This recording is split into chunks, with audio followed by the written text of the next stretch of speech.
Of S P. Yes, അപ്പോൾ ഇവിടെ നമുക്കറിയാം സി പി എന്ന് പറഞ്ഞു കഴിഞ്ഞാൽ കോസ്റ്റ് പ്രൈസ്, ഒറിജിനൽ പ്രൈസ് അല്ലേ. എസ് പി എന്ന് പറഞ്ഞു കഴിഞ്ഞാൽ സെല്ലിംഗ് പ്രൈസ്. അപ്പോൾ ഇത് നമുക്ക് കണ്ടുപിടിക്കാനുള്ള ഇക്വേഷൻ ആണെന്നുണ്ടെങ്കിൽ ഡിറൈവ് ചെയ്യാൻ പോകുന്നത്. ഓക്കെ, അപ്പോൾ നമുക്കിപ്പോൾ പ്രോഫിറ്റ് പെർസെൻറ്റേജ് പറയാം, സി പി അറിയാമെങ്കിൽ പ്രോഫിറ്റ് കണ്ടുപിടിക്കാനുള്ള ഇക്വേഷൻ നമുക്ക് ആദ്യം പറയാം. അപ്പോൾ എന്തൊക്കെയാണ് മനസ്സിലാക്കേണ്ടത്? പ്രോഫിറ്റ് പെർസെൻറ്റേജും അറിയാം, നമുക്ക് സി പിയും അറിയാമെങ്കിൽ, പ്രോഫിറ്റ് പെർസെൻറ്റേജും സി പിയും അറിയാമെങ്കിൽ നമുക്ക് പ്രോഫിറ്റ് കണ്ടുപിടിക്കാനുള്ള ഇക്വേഷൻ മനസ്സിലാക്കേണ്ടത്. പ്രോഫിറ്റ് പെർസെൻറ്റേജ് സി പിയും നമുക്ക് അറിയാമെങ്കിൽ പ്രോഫിറ്റ് കണ്ടുപിടിക്കാനുള്ള ഇക്വേഷനാണ് എന്താണ്? Profit is equal to profit percentage by 100 into CP. എന്താണ്? Profit equal to profit percentage by 100 into CP. അപ്പോൾ നമുക്ക് പ്രോഫിറ്റ് പെർസെൻറ്റേജും സി പിയും തന്നാൽ പ്രോഫിറ്റ് കണ്ടുപിടിക്കാനുള്ള ഇക്വേഷൻ. പ്രോഫിറ്റ് എന്ന് പറഞ്ഞാൽ ഗെയിൻ അല്ലെങ്കിൽ ലാഭം അല്ലേ. അപ്പോൾ നമുക്ക് ഒറിജിനൽ പ്രൈസും അതിൻ്റെ പെർസെൻറ്റേജ് പ്രോഫിറ്റ് പെർസെൻറ്റേജും ഉണ്ടെങ്കിൽ എന്ത് ചെയ്താൽ മതി? നമ്മൾ profit percentage by 100 into CP ചെയ്താൽ പ്രോഫിറ്റ് നമുക്ക് കിട്ടും. മനസ്സിലാക്കാം? പ്രോഫിറ്റ് കണ്ടുപിടിക്കാം. അവിടെ നമുക്ക് ഈ സി പി എസ് പി ആണ് ഇക്വേഷൻ എഴുതേണ്ടത് അല്ലേ. നോക്കൂ നിങ്ങൾ, സി പി നമുക്ക് ആദ്യം എസ് പി എഴുതാം അല്ലേ. Selling price is equal to, അപ്പോൾ നമുക്ക് സെല്ലിംഗ് പ്രൈസ് കണ്ടുപിടിക്കാൻ ഇക്വേഷനാണ്. അതായത് പ്രോഫിറ്റ് പെർസെൻറ്റേജും സി പിയും ഉണ്ട്. പ്രോഫിറ്റ് പെർസെൻറ്റേജും സി പിയും ഉണ്ടെങ്കിൽ സെല്ലിംഗ് പ്രൈസ് കണ്ടുപിടിക്കാൻ ഇക്വേഷനാണ് പറയുന്നത്. സെല്ലിംഗ് പ്രൈസ് എന്ന് പറഞ്ഞാൽ ആദ്യമല്ല നമ്മൾ വിൽക്കുന്ന എമൗണ്ട് അല്ലേ. അപ്പോൾ നമ്മളൊരു സാധനം വാങ്ങിയിട്ട് അത് വിൽക്കുന്ന എമൗണ്ടിനാണ് നമ്മൾ സെല്ലിംഗ് പ്രൈസ് എന്ന് പറയുന്നത്. അപ്പോൾ സെല്ലിംഗ് പ്രൈസ് കണ്ടുപിടിക്കാൻ ഇക്വേഷനാണ്. എപ്പോഴാണ് നമുക്ക് പ്രോഫിറ്റ് പെർസെൻറ്റേജും സി പിയും തന്നിട്ടുണ്ടെങ്കിൽ എസ് പി കണ്ടുപിടിക്കാൻ ഇക്വേഷൻ എന്താണ്? C P into 100 plus profit percentage all divided by 100. CP into 100 plus profit percentage all divided by 100. ഇതാണ് നമുക്ക് സെല്ലിംഗ് പ്രൈസ് കണ്ടുപിടിക്കാനുള്ള ഇക്വേഷൻ. ഓക്കെ, ഇതല്ല. ഇനിയിപ്പോൾ നമുക്ക് ലോസ് പെർസെൻറ്റേജ് ആണ് തന്നിട്ടുള്ളതെങ്കിലോ, ഇപ്പോൾ നമുക്ക് ലോസും സി പി ആണ് ഉണ്ടെങ്കിലോ, അതായത് ലോസ് പെർസെൻറ്റേജും സി പി ആണ് തന്നിട്ടുണ്ടെങ്കിൽ നമുക്ക് എസ് പി കണ്ടുപിടിക്കാനുള്ള ഇക്വേഷൻ എന്താണ്? S P is equal to C P into 100 minus loss percentage all divided by 100. ക്ലിയറാണല്ലോ? Selling price C P into 100 plus profit percentage by 100 ആണ്. അപ്പോഴാണ് നമുക്ക് പ്രോഫിറ്റ് പെർസെൻറ്റേജും സി പി ആണ് തന്നിട്ടുള്ളതെങ്കിൽ സെല്ലിംഗ് പ്രൈസ് കണ്ടുപിടിക്കാൻ ഇക്വേഷൻ ആണ് C P into 100 plus profit percentage all divide by 100. ഇനി അതല്ല, ലോസ് പെർസെൻറ്റേജ് സി പി ആണ് തന്നിട്ടുള്ളതെങ്കിൽ നമുക്ക് സെല്ലിംഗ് പ്രൈസ് കണ്ടുപിടിക്കാൻ ഇക്വേഷൻ ആണ് C P into 100 plus 100 minus loss percentage all divide by 100. Okay ആണല്ലോ? ദെൻ അപ്പോൾ സെല്ലിംഗ് പ്രൈസ് നമ്മൾ ഡിസ്കസ് ചെയ്തു അല്ലേ. ഇനി കോസ്റ്റ് പ്രൈസ്. ഇപ്പോൾ നമുക്ക് സെല്ലിംഗ് പ്രൈസും പ്രോഫിറ്റ് പെർസെൻറ്റേജ് ആണ് തന്നിട്ടുണ്ടായത്. പിന്നെ നോക്കുക, നമുക്ക് സെല്ലിംഗ് പ്രൈസും പ്രോഫിറ്റ് പെർസെൻറ്റേജ് ആണ് തന്നിട്ടുള്ളത്. സെല്ലിംഗ് പ്രൈസും പ്രോഫിറ്റ് പെർസെൻറ്റേജ് ആണ് തന്നിട്ടുള്ളത്. അങ്ങനെയാണെങ്കിൽ സി പി കണ്ടുപിടിക്കാൻ equation C P is equal to എന്താ പറയുക? C P is equal to 100 into SP all divided by 100 plus profit percentage. All divided by 100 plus profit percentage. എപ്പോഴാണ് എസ് പിയും profit പെർസെൻറ്റേജും തന്നാൽ സി പി കണ്ടുപിടിക്കാൻ equation എന്താണ്? C P is equal to S P into 100 all divided by 100 plus profit percentage. Clear ആണല്ലോ? ഇനിയിപ്പോൾ ഇതേ രണ്ടാമത്തെ കണ്ടീഷൻ എന്താണ്? സെല്ലിംഗ് പ്രൈസും ലോസ് പെർസെൻറ്റേജ് ആണ് തന്നിട്ടുള്ളതെങ്കിലോ, സെല്ലിംഗ് പ്രൈസും ലോസ് പെർസെൻറ്റേജ് ആണ് തന്നിട്ടുള്ളതെങ്കിലോ സി പി കണ്ടുപിടിക്കാൻ ഇക്വേഷൻ ആണ് എന്താണ്? C P is equal to 100 into SP all divided by 100 into SP all divided by 100 minus loss percentage. 100 minus loss percentage. അപ്പോൾ ഇക്വേഷൻസ് നന്നായിട്ട് ക്ലിയർ ആക്കി എടുത്തിട്ട് ബൈ ഹാർട്ട് ചെയ്ത് വെക്കുക. ഓക്കെ, നമുക്ക് പ്രോബ്ലംസ് അപ്ലിക്കേഷൻ പ്രോബ്ലംസ് ചെയ്യാനുണ്ട്. using the equations ആണ്. Okay അല്ലേ? അപ്പോൾ എന്തൊക്കെയാണ്? ഫസ്റ്റ് നമ്മൾ ഡിസ്കസ് ചെയ്തത് എന്താണ്? പ്രോഫിറ്റ് പെർസെൻറ്റേജ് സി പി അറിയാമെങ്കിൽ S P C equal to S P C equal to C P into 100 plus profit percentage whole divided by 100. ഇനി ലോസ് പെർസെൻറ്റേജ് ആണ്. ലോസ് പെർസെൻറ്റേജ് സി പി ആണെങ്കിൽ നമുക്ക് S P is equal to C P into 100 minus loss percentage whole divided by 100. അതുപോലെ തന്നെ C P is equal to profit പെർസെൻറ്റേജും S P ആണ് കണ്ടിട്ടുണ്ടെങ്കിൽ C P is equal to S P into 100 whole divided by 100 plus profit percentage. ഇപ്പോൾ profit percentage C P loss പെർസെൻറ്റേജും S P ആണെങ്കിൽ S P into 100 whole divided by 100 minus loss percentage. അതിലൂടെ നമുക്ക് C P കണ്ടുപിടിക്കാം. Clear ആയല്ലോ? അപ്പോൾ ഇത്രയും clear ആയി കഴിഞ്ഞാൽ നമുക്കൊരു പ്രോബ്ലം ഒന്ന് വർക്കൗട്ട് ചെയ്ത് നോക്കാം അല്ലേ? നിങ്ങൾ നോക്കൂ, page number 133 example 1. First example, an article is sold at 1425 at a loss of 5%. Find its CP. What should be the SP? If the shopkeeper has to make a 10% profit. അപ്പോൾ ആദ്യം എന്താ പറയുക? ഒരു വസ്തു എന്ത് വിലക്ക വാങ്ങിയത്? 1425 5% നഷ്ടത്തിനാണ് വാങ്ങിയത്. അപ്പോഴുള്ള സി പി കണ്ടുപിടിക്കാൻ. അപ്പോൾ നിങ്ങൾക്ക് മനസ്സിലാവുമല്ലോ എന്താണ് നമുക്ക് ഇക്വേഷൻ അറിയാം. ലോസ് പെർസെൻറ്റേജും സി പി ആണല്ലേ, സോൾഡ് അറ്റ് എന്നല്ല പറഞ്ഞത്. അപ്പോൾ എസ് പി. അപ്പോൾ ഇവിടെ എസ് പിയും ലോസ് പെർസെൻറ്റേജും തന്നിട്ടുണ്ട്. നമ്മളോട് എന്ത് കണ്ടുപിടിക്കാനാണ് പറഞ്ഞത്? Find C P. ഈ കേസിൽ സി പി ആണ്. മനസ്സിലായി? അപ്പോൾ സെല്ലിംഗ് പ്രൈസും ലോസ് പെർസെൻറ്റേജും തമ്മിൽ കഴിഞ്ഞാൽ നമുക്ക് സി പി എന്ത് എഴുതാം? C P is equal to 100 into S P whole divided by 100 minus loss percentage. It's equal to 100 into S P എന്ന് പറഞ്ഞു കഴിഞ്ഞാൽ 1425 whole divided by 100 minus loss percentage. 100 minus loss percentage 5. അപ്പോൾ നമുക്ക് എന്താ വരുന്നത്? It's equal to 100 into 1425 നമുക്ക് yes ചെയ്യാൻ പറ്റും. 142500 ഹോൾ ഡിവൈഡഡ് ബൈ 100 മൈനസ് 5 95. ശരിയല്ലേ? അപ്പോൾ നമുക്കത് ചെയ്യുമ്പോൾ സിംപ്ലിഫൈ ചെയ്യുമ്പോൾ എന്താണ് ആൻസർ വരിക? അപ്പോൾ ഇതിനെ ഇതുകൊണ്ട് അതായത് 1425 ഇതാണ് മൾട്ടിപ്ലൈ ചെയ്ത് കൊടുക്കുക ന്യൂമറേറ്ററിൽ. ഹോൾ ഡിവൈഡഡ് ബൈ 100 5 പോയാൽ 95. അപ്പോൾ ഇതിനെ 95 കൊണ്ട് ഡിവൈഡ് ചെയ്യുമ്പോൾ നമുക്ക് ആൻസർ വരുന്നില്ലേ? 1500. ഉണ്ടായിരുന്നത് 1500 ആണ്. നമുക്ക് അവിടെ കോസ്റ്റ് പ്രൈസ് വരുന്നത്. രണ്ടാമത്തെ കേസ് എന്താണ് പറയുന്നത്? What should be the S P be if the shopkeeper has to make a 10% profit. S P കണ്ടുപിടിക്കാനാണ്. 10% പ്രോഫിറ്റ് ആണെങ്കിൽ നമുക്കറിയാമല്ലോ പ്രോഫിറ്റ് പെർസെൻറ്റേജും ഇവിടെ സെല്ലിംഗ് പ്രൈസും ഉണ്ട്. അങ്ങനെയാണെങ്കിൽ നമുക്ക് കോസ്റ്റ് പ്രൈസ് നമ്മൾ കണ്ടുപിടിച്ചിട്ടുണ്ട്. അപ്പോൾ കോസ്റ്റ് പ്രൈസും ഉണ്ട്. ഇനിയിപ്പോൾ പ്രോഫിറ്റ് പെർസെൻറ്റേജും പറയുന്നുണ്ട്. അങ്ങനെ ഉണ്ടെങ്കിൽ നമുക്ക് എന്ത് കണ്ടുപിടിക്കാം? സെല്ലിംഗ് പ്രൈസ് കണ്ടുപിടിക്കാം. Selling price is equal to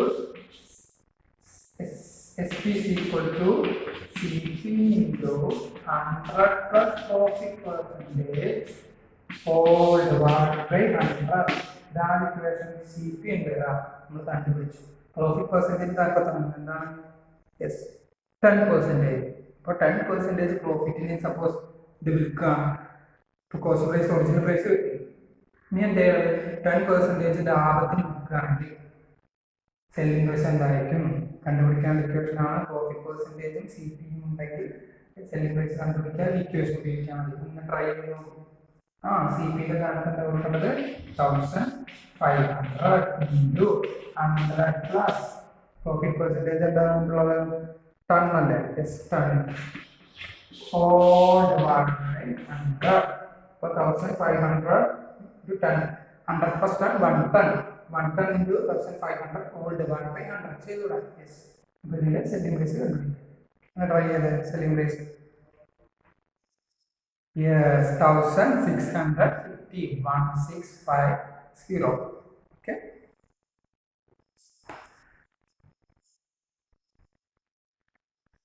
Then let us move next topic, overhead charges. Overhead charges. What is overhead charge? Overhead charge.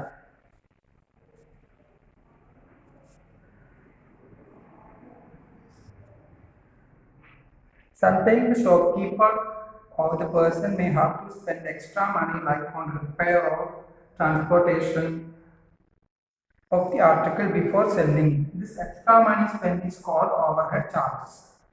അതായത് ഇപ്പം നമ്മളൊരു സാധനം വാങ്ങി, ഓക്കെ, നമുക്കൊരു ബൈക്ക് നമ്മൾ വാങ്ങി വിചാരിക്കാം.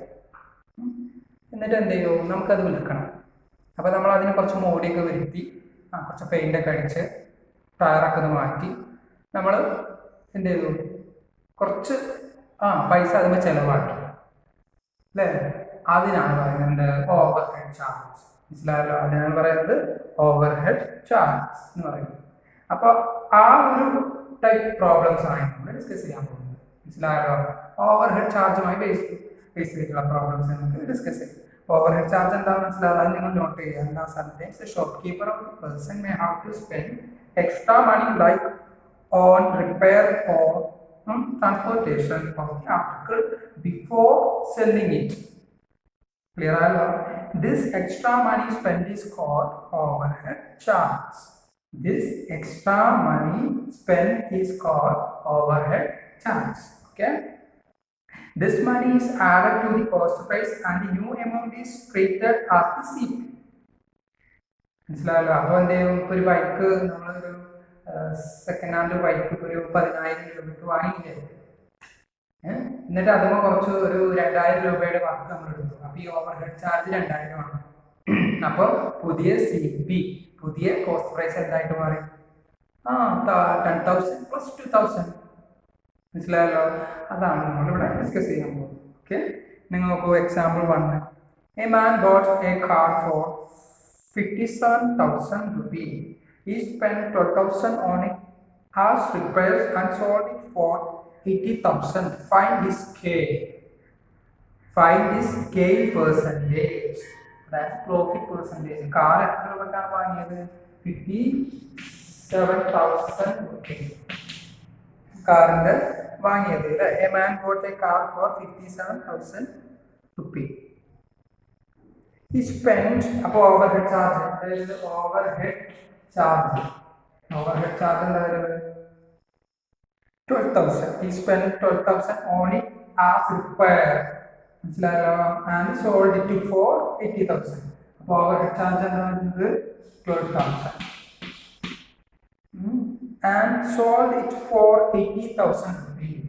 Selling price 80,000 ആണ്. Okay.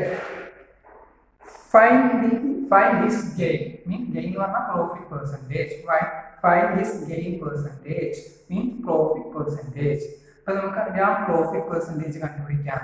എന്താ profit percentage? Profit by CP into 100. Profit by CP into 100.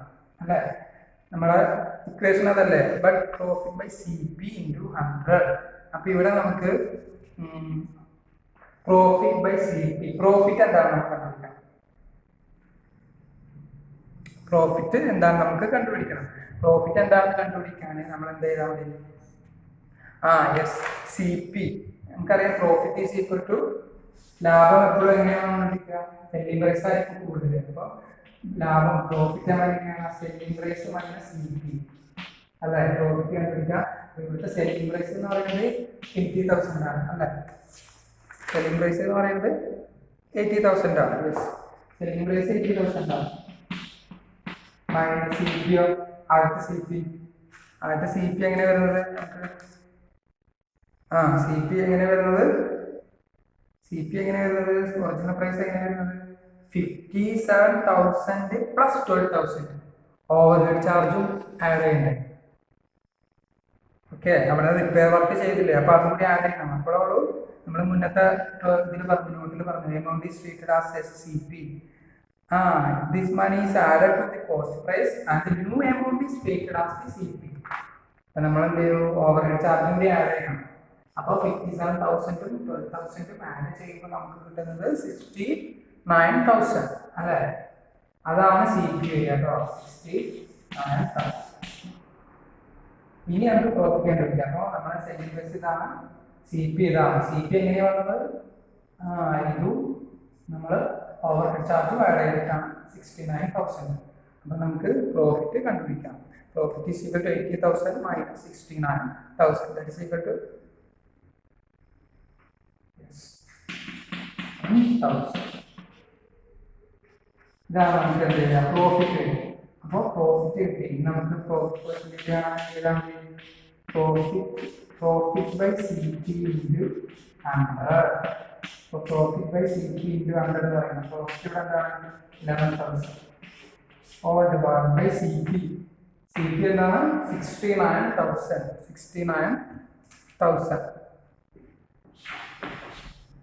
69,000 into 100. Okay, then we will simplify the term.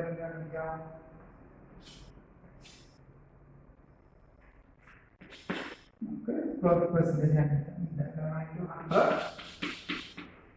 over divided by that. 3030 cancel, then 11 into 100 over divided by 69. 11 into 100 1,100 divided by 69. ചെയ്തോ divide ചെയ്തോ. എന്തായിരുന്നു 15.9%.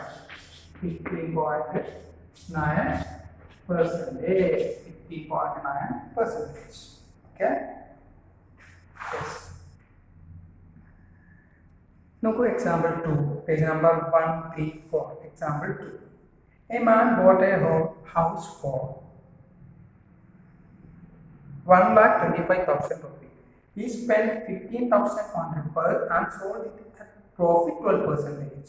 Find its SP.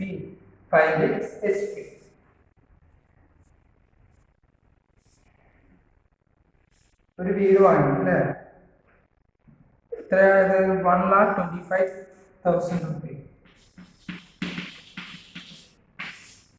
1,25,000 rupees ഒരു വീട് വാങ്ങി. അത് നമ്മൾ കുറച്ച് repair work ചെയ്തു. അപ്പോൾ ഓവർ ഹെഡ് ചാർജ് എന്താ വരുന്നത് 15,000. ഓവർ ഹെഡ് ചാർജ് എന്താ വരുന്നത് 15,000. ഓക്കെ. ഈ spend repairs and sold it profit 12%. Profit percentage അല്ലേ 12% പ്രോഫിറ്റിനാണ് എന്ത് ചെയ്തത്, അത് വിറ്റു. സെല്ലിംഗ് പ്രൈസ് നമുക്ക് കാണാം. Find its selling price. Find its SP. Okay.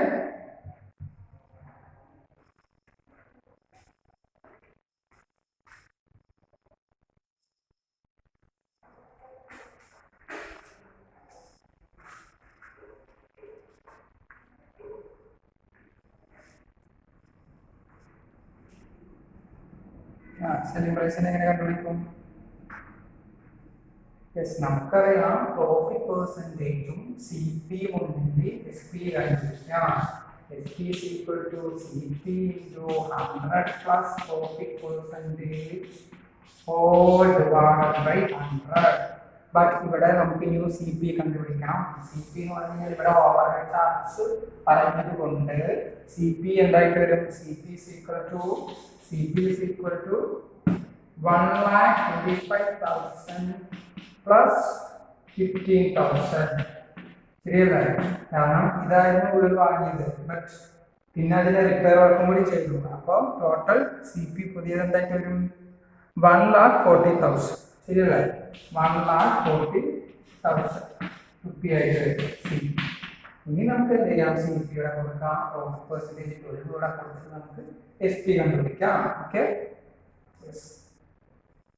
നമുക്ക് സി പി വരുന്നത് നമുക്ക് എസ് പി കണ്ടുപിടിക്കാം. S P C P into C P എന്ന് പറഞ്ഞു കഴിഞ്ഞാൽ 1,40,000 into 100 plus profit percentage 12 all divide by 100.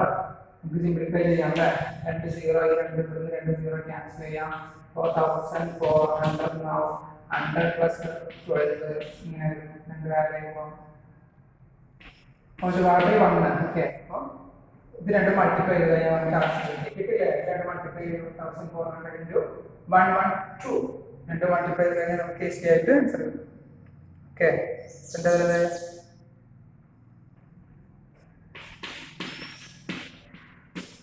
ഇതാണ് നമുക്ക് answer.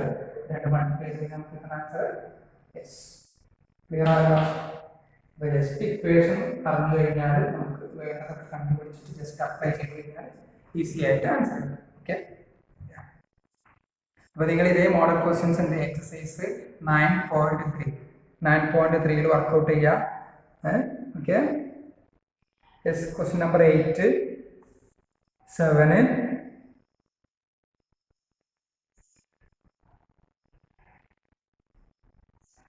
16.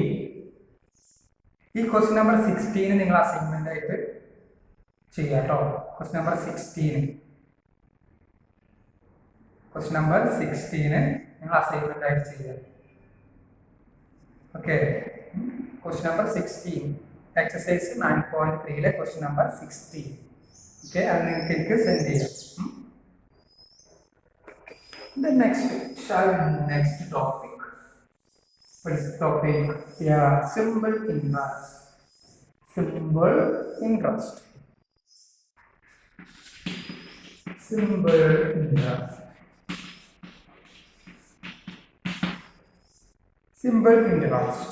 What is simple interest? നിങ്ങൾ ബാങ്കുമായിട്ട് കണക്ട് ചെയ്തിട്ട് ഈ വേർഡ് കേട്ടിട്ടുണ്ടാവും അല്ലേ? സിമ്പിൾ ഇൻട്രസ്റ്റ് എന്നുള്ള വേർഡ് കേട്ടിട്ടുണ്ടാവും. ബാങ്കുമായിട്ട് നമ്മളൊരു എമൗണ്ട് ഡെപ്പോസിറ്റ് ചെയ്യുമ്പോൾ നമുക്ക് ആ ബാങ്ക് ചിലപ്പോൾ ഇൻട്രസ്റ്റ് തരും, പലിശ തരും. ചില ഭാഗം 10% പലിശ കേട്ടിട്ടില്ല? നിങ്ങൾ നോട്ടീസിലൊക്കെ കണ്ടിട്ടുണ്ടാവും. 3% പലിശ, 5%, 10%, എക്സെട്ര. ഓക്കെ, അല്ലെങ്കിൽ ഇപ്പൊ നമ്മളൊരു ബാങ്കിൽ നിന്ന് കടമെടുക്കുകയാണ് എമൗണ്ട്, അപ്പോൾ നമുക്ക് എന്ത് ചെയ്യേണ്ടി വരും? വർഷം തോറും പലിശ അടക്കേണ്ടി വരും. കേട്ടിട്ടില്ലേ? അപ്പൊ സിമ്പിൾ ഇൻട്രസ്റ്റ് എന്ന് പറഞ്ഞാൽ നമ്മൾ സാധാരണ പലിശ. ഓക്കെ, അപ്പൊ ഈ സിമ്പിൾ ഇൻട്രസ്റ്റ് കണക്ട് ചെയ്തിട്ടുള്ള പ്രോബ്ലംസ് ആണ് നമ്മൾ ഡിസ്കസ് ചെയ്യാൻ പോകുന്നത്. അപ്പൊ ഇവിടെ നമുക്ക് മനസ്സിലാക്കേണ്ട പോയിന്റുകൾ, വേർഡുകൾ അറിയേണ്ടത് ഏതൊക്കെയാണ്? പ്രിൻസിപ്പൽ എന്താണ്? എന്താണ് റേറ്റ് ഓഫ് ഇൻട്രസ്റ്റ്? ഇതൊക്കെ നമുക്ക് അറിഞ്ഞിരിക്കണം. ഓക്കെ, എന്താണ് എമൗണ്ട്? യെസ്, ഇപ്പോൾ നമ്മൾ ബാങ്കിൽ നിന്ന് കടം എടുക്കുകയോ അല്ലെങ്കിൽ നമ്മൾ ഡെപ്പോസിറ്റ് ചെയ്യുകയോ ചെയ്യുന്ന എമൗണ്ട്, ആ ഒരു തുകക്കാണ് നമ്മൾ എന്ന് പറയുന്നത് principal.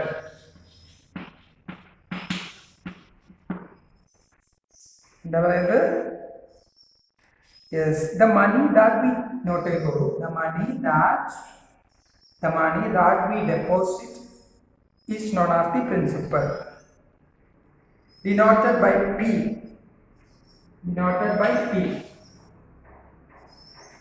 And the extra sum that we get is known as the interest, denoted by I. Interest എന്ന് പറഞ്ഞാൽ എന്താണ്? നമുക്ക് എക്സ്ട്രാ മണി, ഇപ്പോൾ നമ്മൾ ഒരു 2 ലക്ഷം രൂപ 2 വർഷത്തേക്ക് ഒരു ബാങ്കിൽ നിക്ഷേപിച്ചു കഴിഞ്ഞാൽ നമുക്ക് ആ ബാങ്ക് ഒരു വർഷം 10% ഇൻട്രസ്റ്റ് തരുന്നുണ്ടെങ്കിൽ നമുക്ക് 2 വർഷത്തിന് ശേഷം പണം തിരികെ കിട്ടുമ്പോൾ ആ 2 ലക്ഷം തന്നെ ആയിരിക്കും. അല്ല, അതിന് കൂടെ കുറച്ച് എമൗണ്ട് നമുക്ക് ഇൻട്രസ്റ്റ് ആയിട്ട് കിട്ടും. മനസ്സിലായല്ലോ? അതാണ് ഇൻട്രസ്റ്റ്. ആയി എന്നാണ് നമ്മളതിനെ സൂചിപ്പിക്കുക. ഓക്കെ,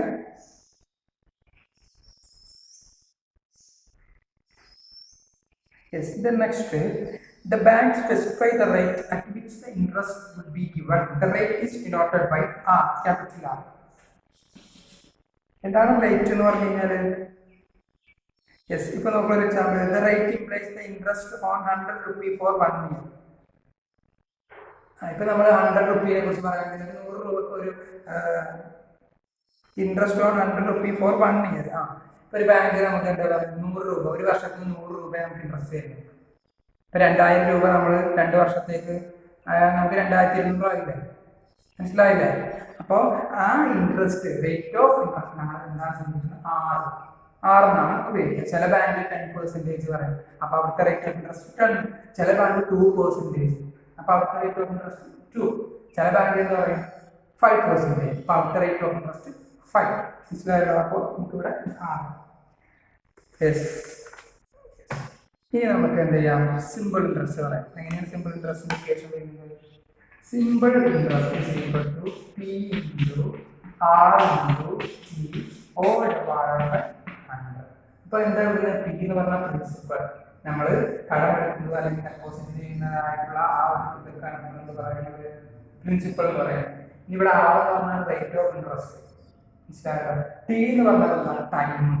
അല്ലെങ്കിൽ പീരീഡ്. ഇപ്പൊ ഞാൻ പറഞ്ഞു ഞാനൊരു 2000 2 വർഷത്തേക്കാണ് ഡെപ്പോസിറ്റ് ചെയ്യുന്നത് പറഞ്ഞു. അപ്പൊ അവിടെ ടി എന്ന് പറയുന്നത് 2. ഇപ്പൊ നിങ്ങൾ എന്ത് ചെയ്യാം 3 വർഷത്തേക്കൊരു 10,000 രൂപ നിക്ഷേപിക്കാം 10,000. അപ്പൊ അവിടെ ടി 3 മനസ്സിലായല്ലോ. അവിടെ സിമ്പിൾ ഇൻട്രസ്റ്റ് ആണ്. P into R into T, P into R into T all divide by 100. Okay. അപ്പോൾ നമുക്കിപ്പോൾ ഇൻട്രസ്റ്റ് കഴിഞ്ഞിട്ട് ലാസ്റ്റ് നമുക്ക് ബാങ്കിന് 5 വർഷത്തിന് ശേഷം നമ്മൾ തിരിച്ചെടുക്കാനായിരിക്കാം. അപ്പോൾ നമുക്ക് ആ എന്തായിട്ട് മാറും, എമൗണ്ട് ആയിട്ട് മാറും. Amount is equal to principal plus interest. അതായത് നമ്മൾ 5 വർഷത്തിന് മുന്നേ നമ്മൾ ആദ്യം നിക്ഷേപിച്ചത് പി, പിന്നെ അതിന് കൂടെ നമുക്ക് ഇൻട്രസ്റ്റ് കൂടി കൂട്ടിയിട്ടാണ് നമുക്ക് ലാസ്റ്റ് എമൗണ്ട് ആയിട്ട്. അതാണ് equal to P plus I. അതായത് ബാങ്കിൽ നിന്ന് നമുക്ക് തിരിച്ചു കിട്ടുക 5 വർഷത്തിന് ശേഷം തിരിച്ചു കിട്ടുന്നതിനാണ് എമൗണ്ട് എന്ന് പറയുന്നത്. Amount equal to P plus I. P എന്ന് പറഞ്ഞാൽ നമ്മൾ ഫസ്റ്റ് കൊണ്ടുപോയിട്ട എമൗണ്ട്, അത് പി. ഐ എന്ന് പറഞ്ഞാൽ നമുക്ക് ബാങ്ക് തരുന്ന ഇൻട്രസ്റ്റ്, 5 വർഷത്തേക്ക് നമുക്ക് ബാങ്ക് തരുന്ന ഇൻട്രസ്റ്റ്. അപ്പൊ പി പ്ലസ് ഐ ചെയ്യുന്നത് നമുക്ക് എന്ത് കിട്ടും, എമൗണ്ട് കിട്ടും. ഓക്കെ. യെസ്. അപ്പൊ ഈ ഇക്വേഷനിൽ നിന്ന് നമുക്ക് simple interest P into R T by 100 ആണെങ്കിൽ, simple interest P into R T by 100 ആണെങ്കിൽ ഈ ഇക്വേഷനിൽ തന്നെ നമുക്ക് എന്ത് പറയാം, പി എന്താന്ന് പറയാം. P is equal to S I into 100 all divide by S I into 100 all divide by P അല്ലാത്ത മറ്റൊരെണ്ണം ആർ ഇൻറ്റു പി. കണ്ടോ? ഇനിയിപ്പോ ആർ എന്താണെന്ന് എഴുതാം. S I into 100 all divide by R അല്ലാത്ത മറ്റൊരെണ്ണം പി ഇൻറ്റു പി. ഇനി T എന്താണെന്ന് നമുക്ക് എഴുതാം. T is equal to S I into 100 all divide by P into R. Okay. അപ്പൊ ഈ ഇക്വേഷൻ അറിഞ്ഞു കഴിഞ്ഞാൽ നമുക്ക് പി എന്താണെന്ന് അറിയാം, ആർ എന്താണെന്നും ടി എന്താണെന്ന് നമുക്ക് അതിൽ നിന്ന് കണ്ടുപിടിക്കാം. ഓക്കെ. അതും കൂടി നമുക്കൊന്ന് എഴുതിയെടുക്കാം. ഓക്കെ.